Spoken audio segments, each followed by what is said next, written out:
J'ai connu la richesse, mais j'ai connu aussi la pauvreté. Et j'ai choisi la richesse à chaque putain de fois.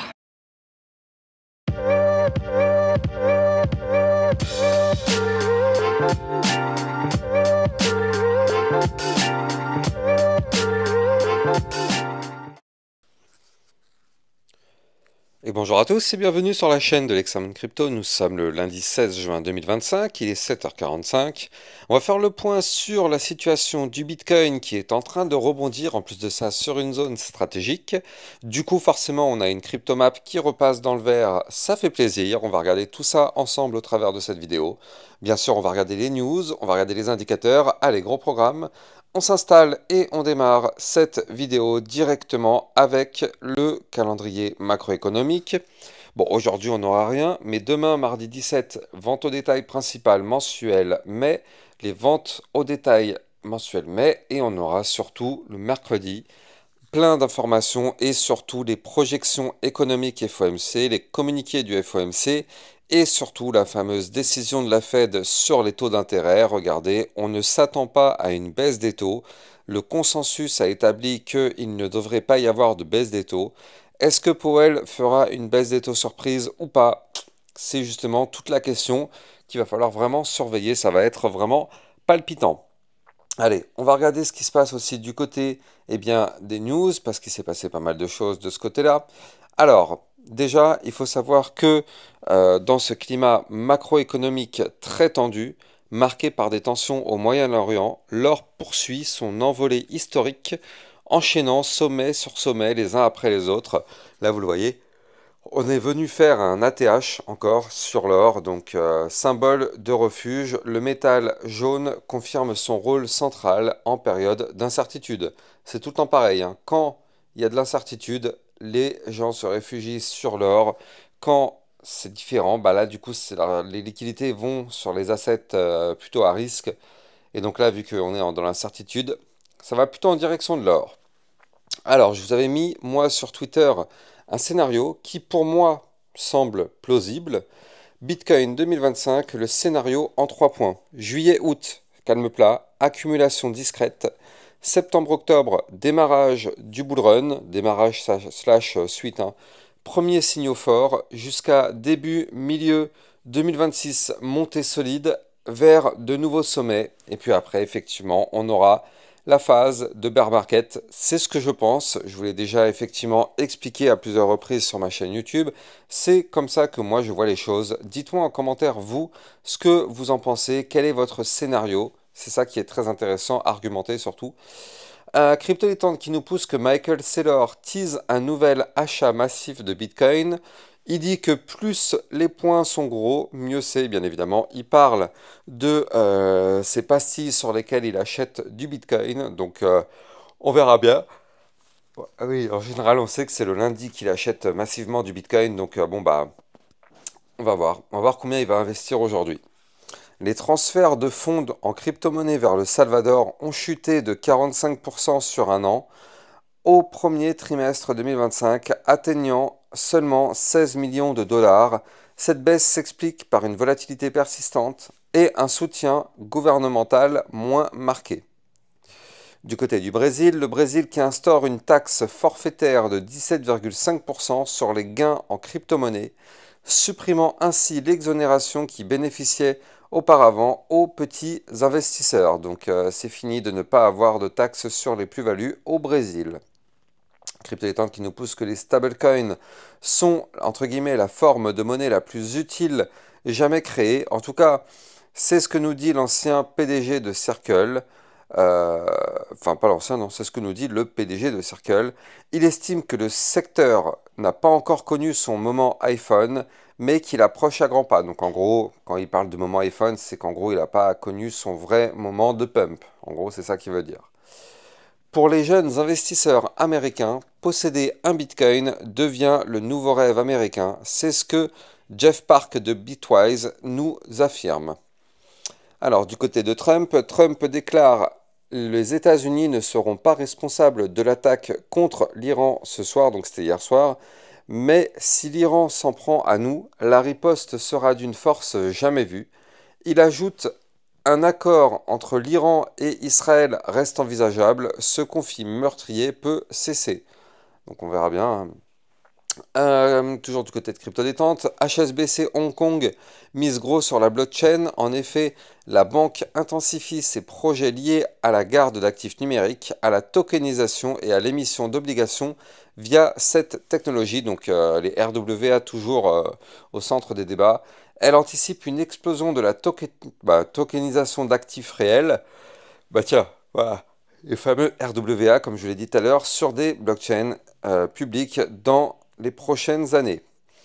Allez, on va maintenant s'attaquer à la partie analyse technique. Bien évidemment, avant ça, je rappelle à tout le monde que tout ce que je vais dire dans cette vidéo n'est en aucun cas un conseil financier. C'est à vous de faire vos propres recherches et n'oubliez pas que le trading de crypto-monnaie comporte des risques de perte partielle ou majeure. Alors, on check directement aussi ce Fear and Greed Index. Donc là, actuellement, on est à 61. On est toujours dans la cupidité, effectivement. Et ce qui est intéressant, c'est la map de liquidité. Regardez, on est entre deux clusters. On a un cluster au sud qui démarre à 104 250 et on a un cluster au nord qu'on a commencé à ravaler à 105 950 jusqu'au 107 500. On est actuellement en plein dedans. Donc, est-ce que c'est ce cluster qu'on va péter par le haut maintenant? C'est ce qu'on va essayer de détecter au travers de cette analyse technique. Donc là, du côté du Bitcoin, bien évidemment, il se passe pas mal de choses. Déjà, il se passe que hier, on a fait tout de même une très très belle clôture jour et hebdomadaire aussi, soit dit en passant, parce que regardez ça, hier, on a eu la clôture hebdomadaire, et bien une nouvelle fois, vraiment, une nouvelle fois, ça a tenu. C'est-à-dire que les niveaux clés, souvenez-vous, le niveau clé qu'il ne fallait absolument pas breaker en hebdomadaire, c'était ici. C'était à 104 500 $. Et qu'est-ce qu'on a fait hier? Enfin, pas hier, mais la semaine dernière, pardon. On est venu retester ce niveau clé, mais à aucun moment, vous le voyez, on a réintégré.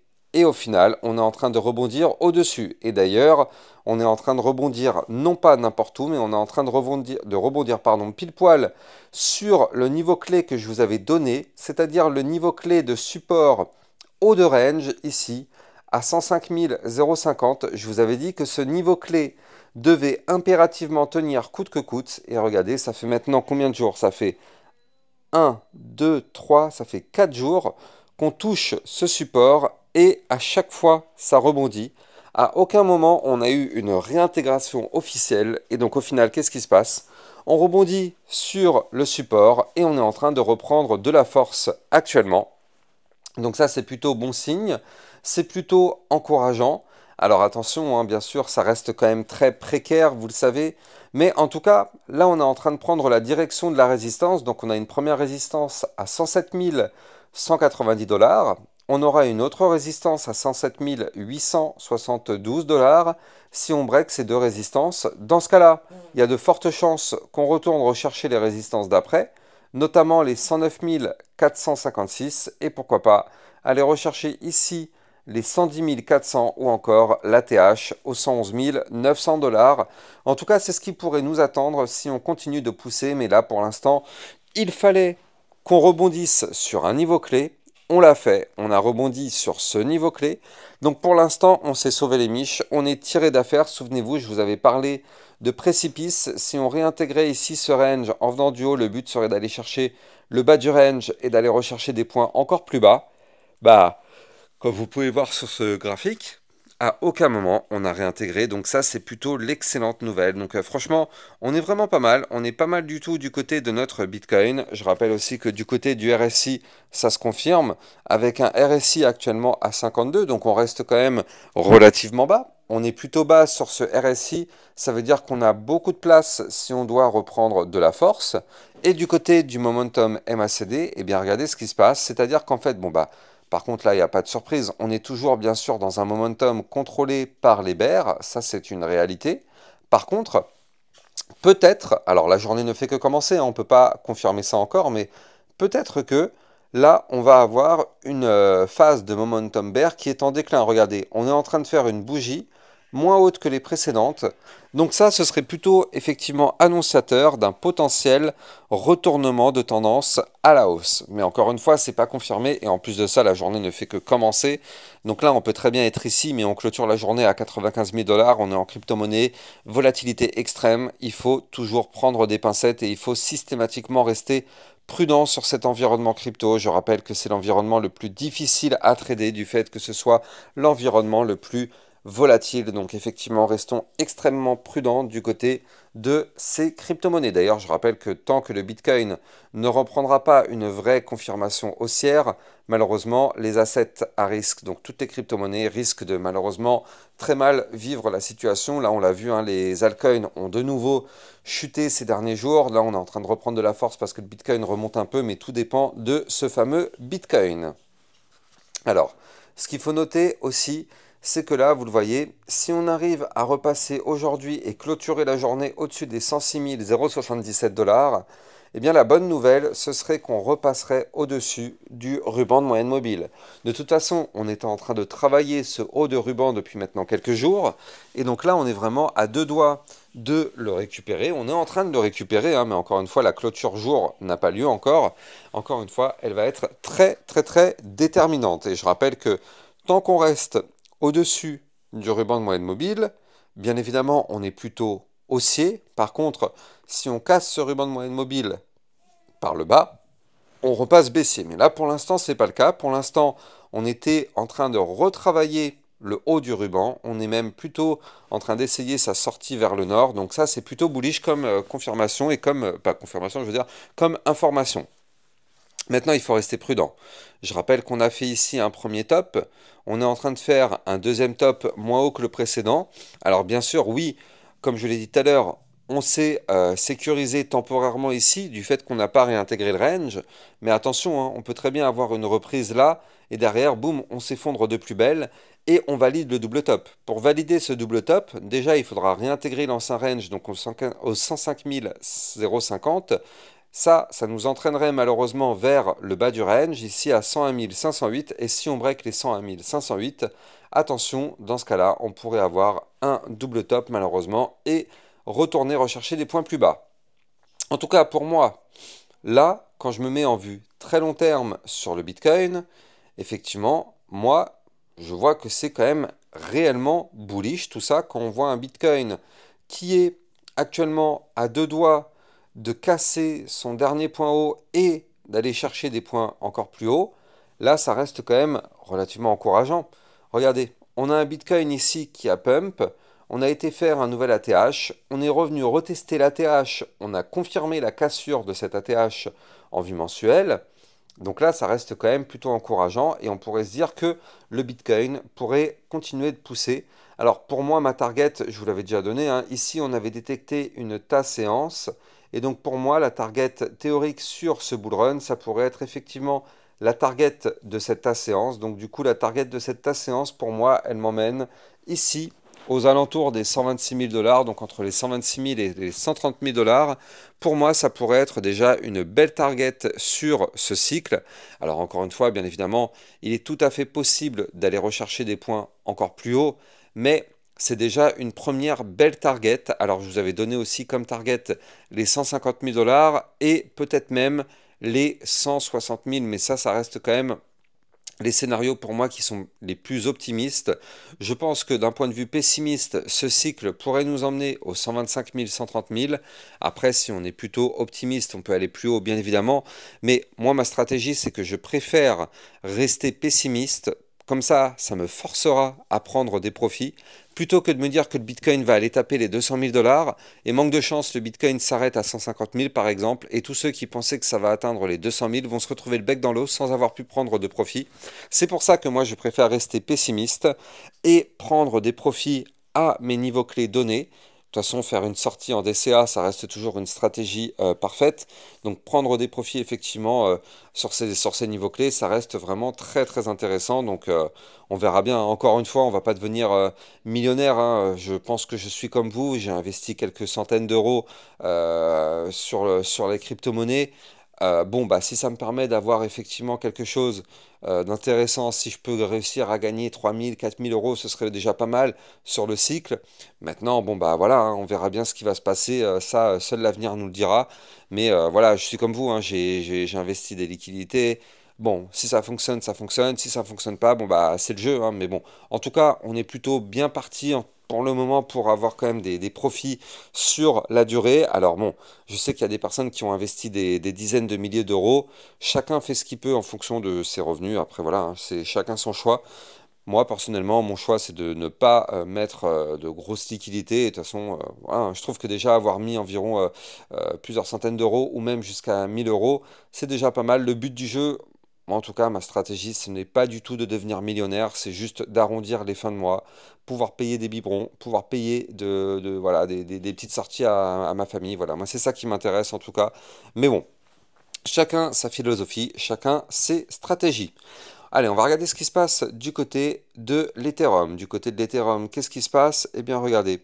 Ethereum, ici, qu'est-ce qu'on voit? Eh bien, on voit que lui aussi, il est en train de reprendre de la force. Donc, de toute façon, on continue hein, de latéraliser. On est à l'intérieur du range. Donc, bon, là, ce qu'il faut noter, c'est qu'on a un Ethereum qui continue de consolider. Vous le voyez ici, on est toujours dans le range.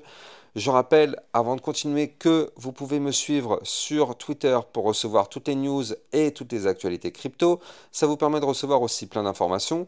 Et vous pouvez aussi me suivre dans les vidéos privées. Je rappelle qu'avec ces vidéos privées, ça vous permet de recevoir encore plus de vidéos par rapport à plein de crypto-monnaies. Ça vous permet de recevoir aussi des potentielles pépites et des belles opportunités et surtout des suivis par rapport à plein de crypto-monnaies. N'hésitez pas, les liens des vidéos privées sont en description de cette vidéo. Donc là, du côté de l'Ethereum, vous le voyez, on cherche à repasser au-dessus du milieu des bandes de Bollinger. Donc ça, c'est plutôt une bonne nouvelle. Et on essaye de repasser aussi au-dessus d'une ligne de tendance haussière qu'on avait formée déjà depuis quelques jours. Vous le voyez ici. Et donc là, on est en train de travailler cette ligne de tendance haussière. Donc là, on a une résistance qu'il va falloir breaker ici à 2616 $. Est-ce qu'on va réussir à la breaker cette résistance? Dans ce cas-là, si on y arrive, ce serait pour aller chercher le haut de range ici à 2738. Et je rappelle que si on break ce range par le haut, l'Ethereum pourrait entamer une phase de reprise haussière. Donc ça va être vraiment intéressant du côté de l'Ethereum à surveiller. Est-ce qu'on va réussir à breaker la résistance ou pas? Bon bah ça, on n'est que le matin, il est à peine 8 heures, donc effectivement, on ne peut pas confirmer. Mais si on fait une clôture au-dessus des niveaux clés, dans ce cas-là, ce serait plutôt bullish. Attention, c'est une grosse résistance, et même c'est une double résistance, donc c'est pas dit qu'on y arrive. Mais en tout cas, ça peut être palpitant. D'ailleurs, il faut noter plusieurs choses du côté de l'Ethereum, même des informations plutôt bullish. Avant de vous les donner, je rappelle que vous pouvez trader ces crypto-monnaies en utilisant mon lien de parrainage Binance en description de vidéo. Ça vous permet d'obtenir un bonus de 10% à vie sur vos frais de trading et un autre bonus qui vous permet effectivement de trader sur une plateforme enregistrée PSAN auprès de l'AMF. N'hésitez pas, le lien est en description de vidéo. Du côté de l'Ethereum, on le voit hein, depuis ici, donc depuis le 5 juin 2025, on a un Ethereum qui fait des points bas de plus en plus haut. Donc ça, c'est plutôt intéressant, ça veut dire qu'on cherche à reprendre de la force, même si pour l'instant on n'y arrive pas réellement. Mais en tout cas, on cherche à reprendre de la force. On est venu chercher le bas du range ici, on est en train de rebondir dessus, donc ça aussi c'est plutôt pas mal. Donc là ça reste vraiment encourageant, maintenant encore une fois, reste plus qu'à faire péter le bouchon de champagne en cassant la ligne de tendance haussière ici. Et si on y arrive effectivement, ça pourrait être intéressant du côté de notre Ethereum à faire, à surveiller de très très près, on verra bien si on y arrive ou pas. Je pense personnellement que je mettrai un billet de 50 $ ici sur la cassure. Je pense que ça peut être effectivement intéressant. 50 $ sur la cassure, ça permettrait d'aller chercher le haut de range et pourquoi pas tenter sa sortie par le haut. En tout cas, je pense que je vais positionner cette position de 50 $ ici et on verra bien si elle sera déclenchée. Allez, je vous souhaite de passer une très bonne journée. Je vous donne rendez-vous peut-être ce midi pour une prochaine vidéo. En attendant, n'oubliez pas de liker, commenter, partager. Vous le savez, ça participe au référencement de ma chaîne YouTube. Et surtout, abonnez-vous en activant la petite cloche sur le côté. Ça vous permet de recevoir toutes mes vidéos. Je rappelle que j'en fais 2 à 3 par jour. N'hésitez pas. Allez, excellente journée à vous. À plus tard. Ciao, ciao. Bitcoin, Ethereum, you know the drill. Lost it all, but came back with the skill. I lost it all, but now I'm back. Crypto millionaire, that's a fact.